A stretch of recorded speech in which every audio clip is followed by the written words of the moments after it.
Uranium ইস্যুতে Russia যুক্তরাষ্ট্রকে পাত্তাই দিচ্ছে না ইরান। আরেক বাঙালি রাজ্যে ধরাশায়ী নরেন্দ্র মোদীর বিজেপি। বিশ্বের প্রথম এয়ার ট্যাক্সি স্টেশন নির্মাণ করে চমক দেখালো দুবাই। হঠাৎ ইসরায়েলের নেতিভজ শহরে মৌমাছির হানা, সর্বোচ্চ আতঙ্ক। ইরান যুদ্ধই নেতানিয়াহুর করুণ পরিণতি ডেকে আনতে পারে। সিনেমার সংলাপকে বাইবেলের বাণী বলে তোপের মুখে মার্কিন প্রতিরক্ষা মন্ত্রী। দর্শক, শুনছিলেন এশিয়া পোস্ট ওয়ার্ল্ড নিউজ শিরোনাম। আপনাদের সাথে আছি আমি আফরোজা দিবা। এবার বিস্তারিত। ইউরেনিয়াম ইস্যুতে বিশ্বের অন্যতম পরাশক্তি যুক্তরাষ্ট্র ও রাশিয়াকে পাত্তাই দিচ্ছে না ইরান। মার্কিন প্রেসিডেন্ট ডোনাল্ড ট্রাম্প দাবি করেছেন, ইরানের সমৃদ্ধ ইউরেনিয়াম উদ্ধার করে যুক্তরাষ্ট্রে নিয়ে যাওয়া হবে। এজন্য দেশটির সঙ্গে কাজ চলছে বলেও দাবি করেন তিনি। ট্রাম্পের এই দাবির পর তীব্র প্রতিক্রিয়া দেখিয়েছে তেহরান। এর আগে ইউরেনিয়াম ইস্যুতে নতুন প্রস্তাব দিয়েছিল রাশিয়া। জবাবে নিজেদের কঠোর অবস্থানের কথা জানিয়ে দেয় ইরান। বিস্তারিত আবদাল হোসেনের প্রতিবেদনে। ইউরেনিয়াম ইস্যুতে বিশ্বের অন্যতম পরাশক্তি রাশিয়া ও যুক্তরাষ্ট্রকে পাত্তাই দিচ্ছে না ইরান। গেল শুক্রবার মার্কিন প্রেসিডেন্ট ডোনাল্ড ট্রাম্প দাবি করেছেন, ইরানের সমৃদ্ধ ইউরেনিয়াম উদ্ধার করে যুক্তরাষ্ট্রে ফিরিয়ে নেওয়া হবে। এজন্য তেহরানের সঙ্গে কাজ চলছে। ট্রাম্পের এই দাবির পর তীব্র প্রতিক্রিয়া দেখিয়েছে তেহরান। দেশটির জাতীয় নিরাপত্তা কমিটির মুখপাত্র ইব্রাহিম রেজাই ট্রাম্পের দাবি প্রত্যাখ্যান করে বলেছেন, ইরান কোনোভাবেই সমৃদ্ধ ইউরেনিয়াম দেশের বাইরে পাঠাবে না, কারণ ইউরেনিয়াম সমৃদ্ধকরণ শূন্যের কোঠায় নামিয়ে আনা এবং শান্তিপূর্ণ পারমাণবিক কর্মসূচি বন্ধ করাকে তেহরান রেডলাইন হিসেবে দেখে। এর আগে ইউরেনিয়াম ইস্যুতে ইরানকে নতুন প্রস্তাব দিয়েছে রাশিয়া। তারা ইরানের উচ্চমাত্রার সমৃদ্ধ ইউরেনিয়াম নিজেদের কাছে নিয়ে সংরক্ষণ ও প্রক্রিয়াজাত করার আগ্রহ প্রকাশ করেছিল। ক্রেমলিনের পক্ষ থেকে বলা হয়েছে, বহু বছর ধরেই রাশিয়া ইরানকে এই প্রস্তাব দিয়ে আসছে। পরিকল্পনা অনুযায়ী ইরানের অতিরিক্ত সমৃদ্ধ ইউরেনিয়াম রাশিয়ায় নিয়ে গিয়ে তা প্রক্রিয়াজাত করা হবে এবং পারমাণবিক বিদ্যুৎ কেন্দ্রে জ্বালানি হিসেবে আবার ফিরিয়ে দেওয়া হবে। তবে এখন পর্যন্ত ইরান এই প্রস্তাব গ্রহণ করেনি। বিশ্লেষকদের মতে সার্বভৌমত্ব ও কৌশলগত নিয়ন্ত্রণের প্রশ্নে তেহরান এই সিদ্ধান্তে সতর্ক অবস্থানে রয়েছে। যুক্তরাষ্ট্রের কাছেও একই প্রস্তাব দিয়েছিল রাশিয়া। রুশ প্রেসিডেন্ট ভ্লাদিমির পুতিন মার্কিন প্রেসিডেন্ট ডোনাল্ড ট্রাম্পের সঙ্গে ফোনালাপে এই প্রস্তাব দেন। মস্কো মনে করে, ইরানের ইউরেনিয়াম রাশিয়ার কাছে থাকলে পারমাণবিক অস্ত্র তৈরির আশঙ্কা দূর হবে এবং এতে করে যুক্তরাষ্ট্রের আস্থা অর্জন করা সহজ হবে। গেল সোমবার ট্রাম্পের সঙ্গে ফোনালাপ চলাকালে রুশ প্রেসিডেন্ট ইরান যুদ্ধ অবসানের সম্ভাব্য সমাধান হিসেবে এই প্রস্তাব উত্থাপন করেন। তবে ট্রাম্প পুতিনের এই প্রস্তাব নাকচ করে দেন। তিনি বলেন, ওয়াশিংটন তেহরানের এই ইউরেনিয়ামের মজুদ নিজেদের নিয়ন্ত্রণে নিতেই প্রতিশ্রুতিবদ্ধ। যুক্তরাষ্ট্র ও ইসরায়েলের যুদ্ধের অন্যতম প্রধান লক্ষ্য হল ইরানের পারমাণবিক সক্ষমতা পুরোপুরি ধ্বংস করা। তবে যুক্তরাষ্ট্র ও রাশিয়ার এসব আগ্রহ ও দাবির প্রতিক্রিয়ায় ইরান স্পষ্ট করে বলেছে, ইউরেনিয়াম ইস্যুতে কারো সাথেই কোনো সমঝোতা করা হবে না। দেশটির পররাষ্ট্র মন্ত্রণালয়ের মুখপাত্র ইসমাইল বাঘেই বলেছেন, সমৃদ্ধ ইউরেনিয়াম ইরানের মাটির মতোই পবিত্র। কোনো অবস্থাতেই তা অন্য কোথাও স্থানান্তর করা হবে না। ত্রিপুরায় স্বায়ত্তশাসিত জেলা কাউন্সিল নির্বাচনে নরেন্দ্র মোদীর দল ভারতীয় জনতা পার্টি বা বিজেপির বড় পরাজয় হয়েছে। শুক্রবার প্রদ্যোত বিক্রমের দল তিপ্রামথার ভূমিধস বিজয় হয়েছে।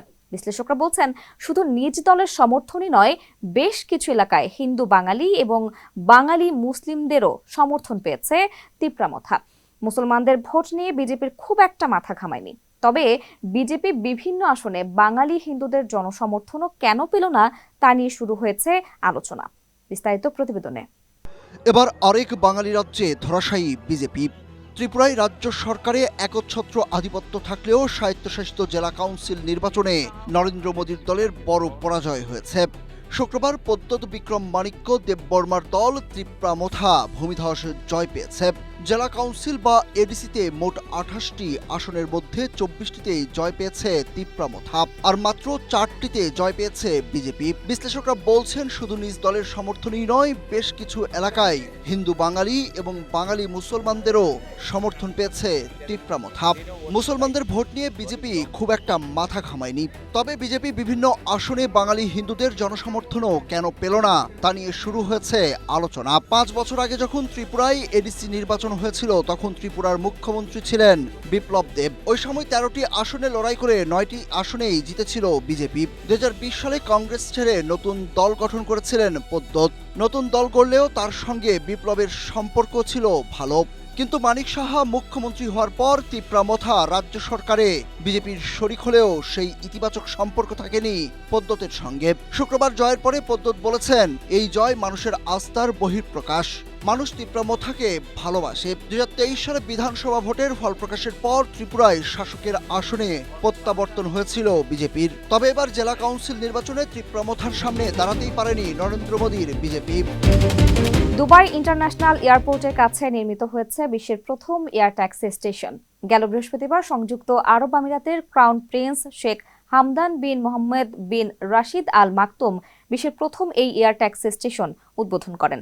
গন্তব্যে দ্রুত পৌঁছানোর পাশাপাশি সময় সাশ্রয়ের লক্ষ্যে এই পদক্ষেপ নেওয়া হয়েছে বলে জানিয়েছে দুবাই কর্তৃপক্ষ। বিস্তারিত মহসিন কবিরের প্রতিবেদনে। দুবাই ইন্টারন্যাশনাল এয়ারপোর্টের কাছে নির্মিত হল বিশ্বের প্রথম এয়ার ট্যাক্সি স্টেশন। গত বৃহস্পতিবার সংযুক্ত আরব আমিরাতের ক্রাউন প্রিন্স শেখ হামদান বিন মোহাম্মদ বিন আল রশিদ আল মাকতুম বিশ্বের প্রথম এই এয়ার ট্যাক্সি স্টেশনটির অবস্থান উন্মুক্ত করেন। এ সময় তিনি স্টেশনটিতে এয়ার ট্যাক্সির ভার্টিক্যাল উড্ডয়ন ও অবতরণের বিষয়টি পর্যালোচনা করেন। গন্তব্যে দ্রুত পৌঁছানোর পাশাপাশি সময় সাশ্রয়ের লক্ষ্যে এমন পদক্ষেপ নেওয়ার কথা জানিয়েছে দুবাই কর্তৃপক্ষ। এয়ার ট্যাক্সির মাধ্যমে পাম জুমেইরা এবং দুবাই মেরিনা সহ আশপাশের সিটিগুলো থেকে দুবাইয়ে দ্রুততম সময়ে পৌঁছানো সম্ভব হবে। প্রকল্পটির যাবতীয় কাজ চলতি বছরের শেষ নাগাদ সম্পন্ন হবে বলে আশা কর্তৃপক্ষের। এই প্রকল্পকে দুবাইয়ের অন্যতম একটি মাইল ফলক হিসেবে আখ্যা দিয়ে ক্রাউন প্রিন্স বলেন, তারা অসম্ভবকে বাস্তবে রূপ দিয়েছেন। একই সঙ্গে এর মাধ্যমে আকাশপথে গতিশীল পরিবহন ব্যবস্থার প্রতিশ্রুতি বাস্তবায়নের পথেও আরও এক ধাপ এগিয়ে যাওয়ার কথা জানান তিনি। চলতি বছর থেকেই এয়ার ট্যাক্সির যাত্রা শুরু হবে। এর মাধ্যমে বছরে প্রায় 1,70,000 যাত্রী পরিবহন করা সম্ভব হবে বলেও জানিয়েছে দেশটির রোডস অ্যান্ড ট্রান্সপোর্ট অথরিটি। 3,100 বর্গমিটার এলাকায় নির্মিত 4 তলা বিশিষ্ট স্টেশনটিতে হেলিপ্যাডের মতো 2টি এয়ার ট্যাক্সি প্যাড রয়েছে। এছাড়া 2টি তলায় কার পার্কিং ব্যবস্থা, চার্জিং অবকাঠামো এবং শীতাতপ নিয়ন্ত্রিত যাত্রী সুবিধাও রয়েছে। স্টেশনটিতে আন্তর্জাতিক নিরাপত্তা মান নিশ্চিত করা হয়েছে। এর নকশা ও নির্মাণের পাশাপাশি অবকাঠামো পরিচালনার দায়িত্ব পালন করবে আন্তর্জাতিক প্রতিষ্ঠান স্কাইপোর্টস। অন্যদিকে জবি এভিয়েশন এয়ার ট্যাক্সির নির্মাণ ও পরিচালনার পাশাপাশি যাত্রী ব্যবস্থাপনার দায়িত্ব পালন করবে, আর সামগ্রিক ব্যবস্থাপনার দেখভাল করবে roads transport authority. Air taxi স্টেশনটির নির্মাণের পাশাপাশি জবি গত বছরের নভেম্বরে প্রথম পরীক্ষামূলক ফ্লাইট সম্পন্ন করে। প্রথমবার যাত্রায় মাত্র 17 মিনিটে মারঘাম থেকে আল মাকতুম ইন্টারন্যাশনাল এয়ারপোর্টে পৌঁছে এই ট্যাক্সি। যুদ্ধের মধ্যেই ইসরায়েলের একটি শহরে নতুন আতঙ্ক ছড়িয়েছে। দেশটির দক্ষিণাঞ্চলীয় শহর নেতিভতে হাজার হাজার মৌমাছি হানা দিয়েছে। এতে মুহূর্তের মধ্যেই সর্বত্র আতঙ্ক ছড়িয়েছে। গেল বুধবার এই অস্বাভাবিক ঘটনায় শহরের জনজীবনও স্থবির হয়ে পড়ে। মৌমাছির এই বিশাল উপস্থিতি এতটাই আতঙ্ক সৃষ্টি করেছে যে স্থানীয় কর্তৃপক্ষ বাসিন্দাদের ঘরের দরজা জানালা বন্ধ করে ভেতরে থাকার নির্দেশ দিয়েছে। বিস্তারিত প্রতিবেদনে। ইরান ও লেবাননের সাথে যুদ্ধবিরতির মাঝেই নতুন আতঙ্ক ছড়িয়ে পড়েছে ইসরায়েলের একটি শহরে। দেশটির দক্ষিণাঞ্চলীয় শহর নেতিভতে হাজার হাজার মৌমাছির ঝাঁক হানা দিয়েছে। এতে মুহূর্তের মধ্যেই সর্বত্র আতঙ্ক ছড়িয়ে পড়েছে। গেল বুধবার এই অস্বাভাবিক ঘটনায় শহরের জনজীবনও স্থবির হয়ে পড়েছে। মৌমাছির এই বিশাল উপস্থিতি এতটাই আতঙ্ক সৃষ্টি করেছে যে স্থানীয় কর্তৃপক্ষ বাসিন্দাদের ঘরের দরজা জানালা বন্ধ করে ভেতরে থাকার নির্দেশ দিয়েছে। কাতার ভিত্তিক সংবাদ মাধ্যম আল জাজিরা জানিয়েছে, বাণিজ্যিক কেন্দ্রের ব্যস্ত রাস্তা থেকে শুরু করে ঘরবাড়ি সবই যেন দখল করে নিয়েছে মৌমাছির বিশাল বাহিনী। পরিস্থিতি এতটাই গুরুতর যে মৌমাছির এই দল ইসরায়েলি সামরিক বাহিনীর ওপরও প্রভাব ফেলেছে। দেশটির বিভিন্ন গণমাধ্যম জানিয়েছে, একটি সামরিক বিমানের ইঞ্জিনে মৌমাছির ঝাঁক ঢুকে পড়ায় এবং ডানায় আটকে থাকায় বিমানটির উড্ডয়ন সাময়িকভাবে বন্ধ ছিল। তবে বিজ্ঞানী ও কীটপতঙ্গ বিশেষজ্ঞরা দাবি করেছেন, এটি কোনো পরিকল্পিত হামলা নয়, বিরল কিন্তু স্বাভাবিক প্রাকৃতিক প্রক্রিয়া। গবেষকদের মতে, বন্য পরিবেশে গাছপালা বা গুহার অভাব থাকলে মৌমাছিরা অনেক সময় শহরের দালানকোঠা বা দেয়ালের ফাটককে নিরাপদ মনে করে। জলবায়ু পরিবর্তন এবং ক্রমবর্ধমান উষ্ণতার কারণে মৌমাছিরা তাদের বসবাসের চিরচেনা ধরন পরিবর্তন করে। ঘটনাটি ধর্মীয় আলোচনারও জন্ম দিয়েছে। অনেকে একে বাইবেলে বর্ণিত 10টি প্লেগ বা মহামারীর সঙ্গে তুলনা করেছেন। ইরান ও ইসরায়েলের মধ্যকার চলমান উত্তেজনার মধ্যে নেটিজেনদের অনেকেই একে ঐশ্বরিক হস্তক্ষেপ বলেও অভিহিত করেছেন। ইরানের শাসন ব্যবস্থা পরিবর্তনের মাধ্যমে মধ্যপ্রাচ্যের নতুন ত্রাণকর্তা হওয়ার চেষ্টা করেছিলেন ইসরায়েলের প্রধানমন্ত্রী বেনিয়ামিন নেতানিয়াহু। এজন্য মার্কিন প্রেসিডেন্ট ডোনাল্ড ট্রাম্পকে ফুসলিয়ে ইরানে হামলা চালানোর জন্য রাজি করিয়েছিলেন তিনি। এবার ট্রাম্পই নেতানিয়াহুকে পাশ কাটিয়ে তেহরানের সঙ্গে স্থায়ী যুদ্ধবিরতির চেষ্টা করছেন। এই অবস্থায় ইরানের সঙ্গে যুক্তরাষ্ট্রের স্থায়ী যুদ্ধবিরতি কার্যকর হলে নেতানিয়াহুর করুণ পরিণতি ঘটতে পারে বলে মনে করছেন বিশ্লেষকরা। বিস্তারিত জাহিদুল ইসলামের প্রতিবেদনে। ইরানের শাসন ব্যবস্থা পরিবর্তনের মাধ্যমে মধ্যপ্রাচ্যে নতুন ত্রাণকর্তা হয়ে যুক্তরাষ্ট্রের কাছে আরও বেশি প্রভাবশালী হতে ভয়ঙ্কর এক চেষ্টায় মেতে উঠেছিলেন ইসরায়েলের প্রধানমন্ত্রী বেনিয়ামিন নেতানিয়াহু। কিন্তু নিজের করা এমন পরিকল্পনার ফাঁদে নিজেই আটকে যাবেন তা হয়তো দুঃস্বপ্নেও ভাবেননি তিনি। যে ট্রাম্পকে ফুসলিয়ে ইরানে হামলা চালানোর জন্য রাজি করা হয়েছিল, সেই ট্রাম্পই কিনা নেতানিয়াহুকে পাশ কাটিয়ে তেহরানের সঙ্গে স্থায়ী যুদ্ধবিরতির চেষ্টা করছেন। এমনকি লেবাননেও যুদ্ধবিরতি ঘোষণা করেছেন। এ অবস্থায় ইরানের সঙ্গে যদি যুক্তরাষ্ট্রের স্থায়ী যুদ্ধবিরতি কার্যকর হয়, তাহলে রাজনীতিতে বেনিয়ামিন নেতানিয়াহুর সলিল সমাধি ঘটবে। ইসরায়েলের প্রধানমন্ত্রী হিসেবে সবচেয়ে বেশি সময় দায়িত্ব পালন করার রেকর্ড নেতানিয়াহুর। কয়েক দফা মিলিয়ে তিনি 18 বছরের বেশি সময় প্রধানমন্ত্রীর দায়িত্ব পালন করছেন। 1996 সালে প্রধানমন্ত্রী হওয়ার পর থেকেই নেতানিয়াহুর অবস্থা বেশ নড়বড়ে। তবে ক্ষমতায় থেকে যখনই তিনি নড়বড়ে অবস্থায় পড়েছেন, তখনই মোক্ষম ঢাল হিসেবে যুদ্ধকে বেছে নিয়েছেন।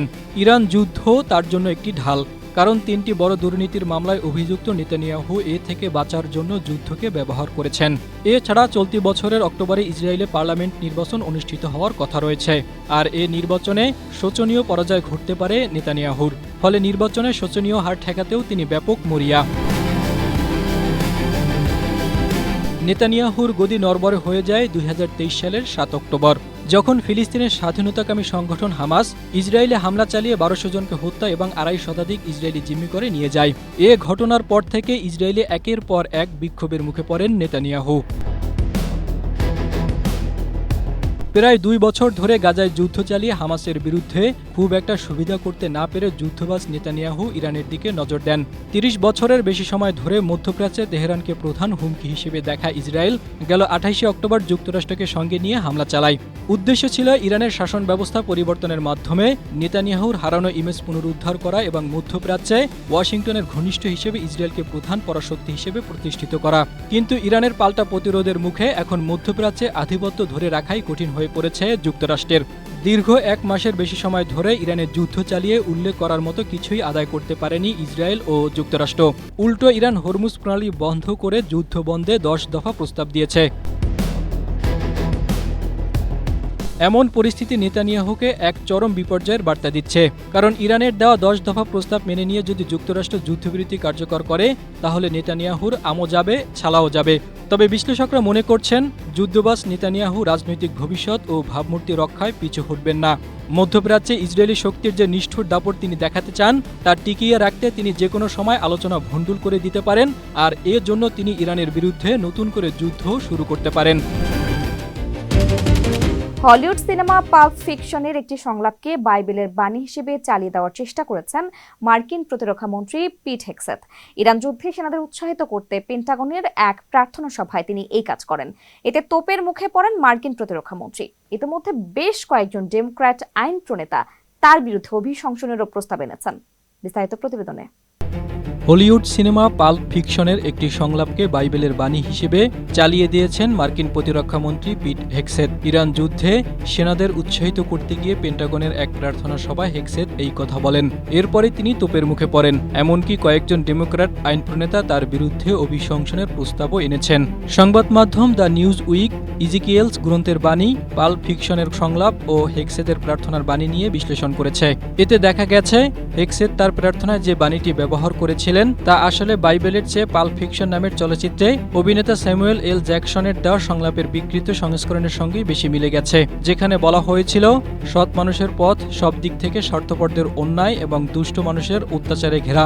ধন্য সেই ব্যক্তি যে দানশীলতা ও সদিচ্ছার মধ্য দিয়ে দুর্বলদের অন্ধকারে পথ দেখায়, কারণ সেই সত্যিকার অর্থে তার ভাইদের রক্ষক এবং হারানো শিশুদের উদ্ধারকারী। অন্যদিকে বাইবেলের বাণীটি ছিল খুবই সংক্ষিপ্ত, যাতে বলা হয়, আমি তাদের উপর প্রচণ্ড প্রতিশোধ নেব এবং কঠোর শাস্তি দেব।